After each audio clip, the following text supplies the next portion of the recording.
Hai guys, balik lagi di Wibu Mager, tempatnya bercerita sambil mageran. Di video kali ini kita akan melanjutkan manhwa Domination One Sword part kelima. Yang belum nonton part sebelumnya, tonton dulu guys, linknya ada di deskripsi. Oke, di chapter sebelumnya Zuan menerima Liontin Giok dari Nonaan, yang mana Liontin tersebut adalah tiket untuk menemukan relik yang ditinggalkan seorang master pedang yang berada di zona vulkanik. Ketika itu, Nonaan berkata bahwa dirinya datang ke sini untuk mengucapkan selamat tinggal. Dan ketika itu juga Zuan berkata, "Kamu khawatir ya tidak bisa bertemu lagi denganku? Percayalah, aku akan menyusulmu dan bahkan melampaui dirimu." "Oke, tapi langkahku cepat loh," kata Nonaan. Setelahnya di Akademi Changlan, terlihat semua orang sedang berkumpul.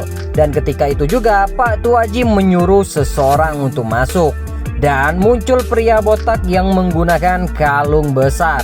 Pak Tuaji pun memperkenalkan pria botak tersebut.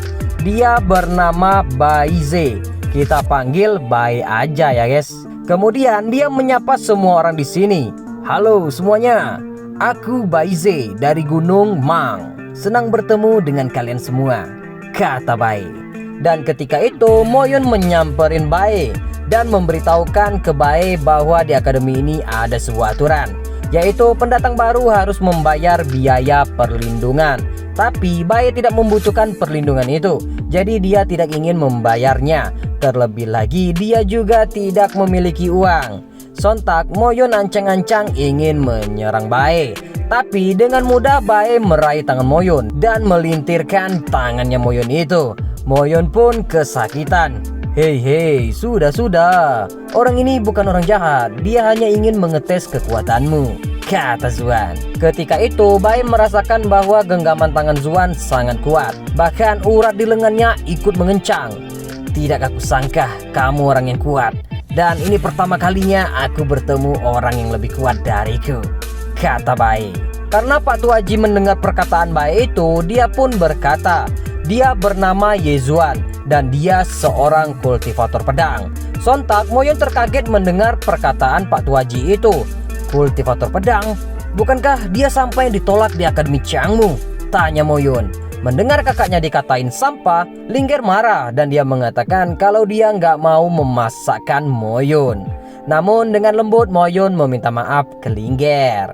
Setelahnya Pak Tuaji berkata ke mereka untuk saling mengenal satu sama lain dengan cara menjalankan tugas bersama. Nah, ketika itu mereka bertiga pun menjalankan tugas bersama, yaitu membeli persediaan makanan di pasar. Di saat itu juga Moyun bertanya ke Bai, "Kenapa kau mau masuk di Akademi Changlan? Pasti kau sudah dibodoh-bodohi Pak Tua itu."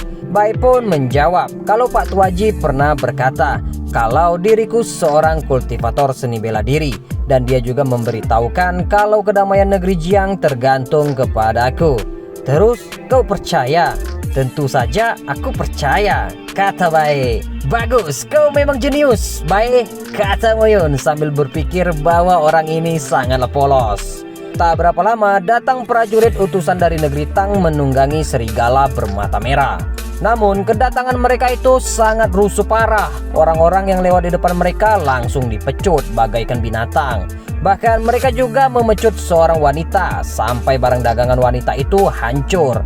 Dan yang lebih parahnya lagi, salah satu prajurit itu menyuruh serigalanya untuk memangsa wanita itu. Sontak Zuan memukul serigala tersebut sampai mati. "Berani sekali seekor binatang menjadi sombong di negeri Jiangku," teriak Zuan. Melihat Zuan membunuh serigala itu, Moyun berkata kalau mereka sekarang dalam masalah. Namun Zuan gak memperdulikan ucapan Moyun itu. Dia pun mengobati tangan wanita yang terluka tadi. Dan benar saja, para prajurit itu pun menyerang. Dengan cepat, sat set, Zuan mengalahkan satu prajurit. Ketika menyerang prajurit yang kedua, datang satu prajurit di belakang Zuan yang siap menyerangnya. Namun seketika prajurit itu terlempar keras jatuh ke tanah. Yang ternyata Bai datang membantu. "Pertarungan ini tidak bisa tanpa diriku," kata Bai. "Oke, thank you Bai," kata Zuan sambil tos tinjuan. Ketika itu datang murid dari Akademi Changmu. Mereka terkejut melihat para prajurit utusan negeri Tang yang sudah terkapar mati. Salah satu prajurit yang selamat meminta bantuan ke murid Akademi Changmu itu. "Tenang, kamu tenang, kami akan membantumu. Tapi kami selidiki dulu," kata murid Changmu bernama Zuo. Ketika itu salah satu murid Changmu memberitahukan ke Zuo bahwa pria yang mengalahkan prajurit-prajurit itu adalah sampah yang ditolak di Akademi Changmu yang bernama Ye Zuan. Mendengar Zuan dikatain sampah, Bai tak terima dan ingin menghajar mereka. Namun Zuan menghentikannya. Yang kemudian Zuan menjelaskan ke mereka bahwa prajurit itu tadi sudah menyerang warga di sini dan serigala mereka ingin membunuh seorang wanita. Namun murid bernama Zuo itu tidak percaya dan bilang kalau Zuan menfitnah. Seketika itu juga Zuan melompat. Gedegam! Zuo masih bisa menghindar, namun serangan Zuan tak sampai di situ saja. Bakbuk, bakbuk. Seketika Zuo tumbang kena tinjuan Zuan. "Masih ada lagi yang mau bertarung denganku?" tanya Zuan. Para murid Changmu itu pun lari kocar-kacir. "Tunggu kau ya Zuan, Akademi Changmu akan membalasmu," kata salah satu murid Changmu itu. Kemudian Bai mengajar prajurit yang selamat tadi. "Anjing sialan, hari ini Raja Surgawi ada di sini," kata Bai. Di istana kerajaan Jiang, Raja Jiang tertawa ketika mendengar Zuan membuat keributan. "Hahaha, Ye Zuan itu bertindak di luar nalar ya. Tapi dia memiliki hati yang murni sih," kata Raja Jiang. Di saat itu juga ada wanita duduk di kursi roda. Dia bernama Nona Luguosi dan berkata, "Aku pikir dia bukan bertindak di luar nalar, tapi dia tidak memiliki rasa takut akan tindakannya." Ketika itu juga Raja Jiang memerintahkan seseorang untuk menjadikan Zuan sebagai Guosi. Karena Raja Jiang ini tahu kalau Zuan berteman dengan Nona An. Tapi Nona Lu meminta ke Raja Jiang kalau dirinya saja yang memberitahukan itu ke Zuan. "Jarang sekali kau tertarik dengan hal begitu. Baik, aku setuju, kau saja yang pergi," kata Raja Jiang. Di Akademi Changmu terlihat Zuo sudah terbaring lemah di kasur. Setelah tabib memeriksanya, ternyata kondisi Zuo saat ini sangat mengenaskan, yang mana jiwanya Zuo telah kehilangan vitalitasnya, sehingga Zuo sekarang menjadi mayat hidup. Mendengar itu, Wakil Ketua Li sangat marah. "Akademi Changlan, Ye Zuan, dan kebencian ini. Lihat saja, cepat atau lambat kami akan membalas kebencian lama serta kebencian baru ini," kata Wakil Ketua Li. Di tempat Akademi Changlan terlihat Pak Tuaji sedang memarahi Zuan dan Bai. Bahkan Pak Tuaji melempari mereka dengan sendal bututnya. "Dasar kalian berdua, pokoknya jangan seret aku karena keributan kalian tadi," kata Pak Tuaji. Dan ketika itu juga Nona Lu sudah sampai di Akademi Changlan. Melihat kedatangan Nona Lu itu, Pak Tuaji bertanya, "Kenapa kamu datang ke sini, Lu Guosi? Apa karena Akademi Changmu dan negeri Tang?" "Kau salah besar, Jilao. Aku datang ke sini karena ingin bertemu Ye Zuan." "Hah? Aku?" Kemudian wanita penjaga Nona Lu itu memberikan Zuan sebuah kartu. Dan Nona itu memberitahukan bahwa dia datang ke sini karena utusan seorang raja. Dan raja menginginkanmu menjadi seorang Guosi. Zuan tersenyum tipis. Yang kemudian dia mendekati Nona Lu. "Guosi, biar ku tebak, pasti raja ingin memanfaatkanku kan? Dan ingin menggunakanku untuk mengendalikan Akademi Changlan." Namun tiba-tiba wanita penjaga tadi menodongkan shuriken tepat di leher Zuan, menjauh dari Nona. Tapi dengan sigap Anzi menodongkan balik wanita itu dengan pedang. "Yang seharusnya menjauh adalah kau," kata Anzi. "Woi kalian, apa sebenarnya masalah kalian ini? Kalian ini ingin bicara apa bertarung?" kata Pak Tuaji. Kemudian Nona Lu meraih tangan Zuan dan mengatakan ke Zuan untuk mempertimbangkan keputusannya tadi. Dan Zuan pun dengan cool berkata, "Baiklah, aku akan menerima tawaran itu. Tapi bukan untuk negeri Jiang, melainkan untuk diriku sendiri." "Kalau begitu kita sudah sepakat ya Zuan. Dan aku akan melihat kemampuanmu di masa depan," kata Nona Lu sembari pergi. Setelah Nona Lu pergi, Pak Tuaji menyuruh Zuan untuk datang ke rumahnya malam ini karena ada hal penting yang harus dia jelaskan. Di dunia cincin terlihat segel menara yang lagi melemah. Nah, malam harinya Zuan pergi ke rumah Pak Tuaji. Dia pun menepukkan tangannya memanggil Pak Tuaji. Namun seketika itu dia mendengar ada suara Anzi di dalam hutan. Dia pun pergi ke sumber suara itu. Dan benar saja ada Anzi yang lagi mengobrol dengan Pak Tuaji.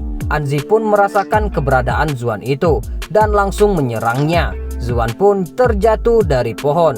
Oh, ternyata kamu ya Zuan. Terakhir kali kau mengintipku mandi dan sekarang kau mengupingku. Hah, aku benar-benar ingin menusukmu sampai mati, kata Anzi. Malam ini bulannya bagus banget ya, ngeles Zuan. Karena mendengar perkataan Anzi tadi, Pak Tuaji pun marah. Ototnya pun sampai merobek bajunya. Pak Kepala Sekolah, itu salah paham. Jangan dengarkan omong kosong Anzi itu, kata Zuan ketakutan. Ketika itu ada Bae yang lagi membawa karung sedang melihat indahnya bulan. Tiba-tiba Zuan berteriak menyuruh Bae menjauh dari sini. Bae, menjauh Bae, cepat Bae, cepat. Berhenti, berhenti, berhenti. Duar, mereka berdua bertabrakan. Karung yang dibawa Bae tadi terlempar. Ketika Zuan mau kabur lagi, namun sudah terlambat. Pak Tuaji sudah tepat berada di depannya. Zuan pun berlindung di karung yang dibawa Bae tadi. Tiba-tiba dari karung itu keluar Moyun. Siapa yang menculik diriku, bajingan? Dan kedegam, tinjuan maut Pak Ji salah sasaran, malah terkena si Moyun. Dan setelahnya Pak Tuaji memberitahukan kepada mereka kenapa mereka dipanggil ke sini. Yang mana Pak Tuaji ini menceritakan pertarungan antara Akademi Changlan dan Akademi Changmu di masa lalu. Tapi pertarungan tersebut Akademi Changlan mengalami kekalahan yang sangat menyedihkan, sehingga semua warisan Akademi Changlan diambil. Dan terlebih lagi jiwa para murid Akademi Changlan yang mati disegel di dalam formasi pedang yang tujuannya untuk mempermalukan Akademi Changlan. Seketika itu Zuan berpikir, mungkinkah yang dikatakan Mbak Master waktu itu? Setelahnya Anzi mengatakan bahwa setiap 3 tahun sekali Akademi Changlan membuat turnamen di Akademi Changmu. Dan jika Akademi Changlan menang bisa melepaskan jiwa murid-murid yang tersisa. Tapi Akademi Changlan tidak pernah menang sekalipun. Bahkan sekarang yang tersisa hanyalah keluarga Ji saja. Jadi Moyun bertanya, apa kita harus melawan mereka di turnamen itu? Tidak, aku sendiri saja sudah cukup untuk melawan mereka. Jadi kalian boleh pergi sebelum terlambat. Kalau aku memiliki dendam dengan Akademi Changmu dan Pak Tuaji sudah menyelamatkan adikku, jadi aku tidak akan pergi dan aku ikut bersamamu, kata Zuan. Aku juga ikut. Tidak ada yang perlu ditakutkan dari Akademi Changmu, kata Bae. Aku ikut juga, kata Moyun. Seketika itu Anzi berkata, dasar orang-orang bodoh yang tidak takut mati. Lalu Pak Tuaji juga berkata, jangan dengarkan dia. Dia seperti itu karena orang tuanya mati di tangan orang-orang Akademi Changmu. Dan dia sangat khawatir takut kalian terlibat di pertarungan itu. Dan Pak Tuaji berkata lagi, mulai sekarang kalian jangan khawatir. Dan mulai sekarang juga aku akan melatih kalian semua. Zuan pun berkata, Manhwa Domination One Sword part kelima bersambung. Oke guys, semoga kalian tetap suka dengerin aku cerita. Jadi udah dulu ya guys, magernya mau jajan ale-ale dulu sama Ayang. Bye bye.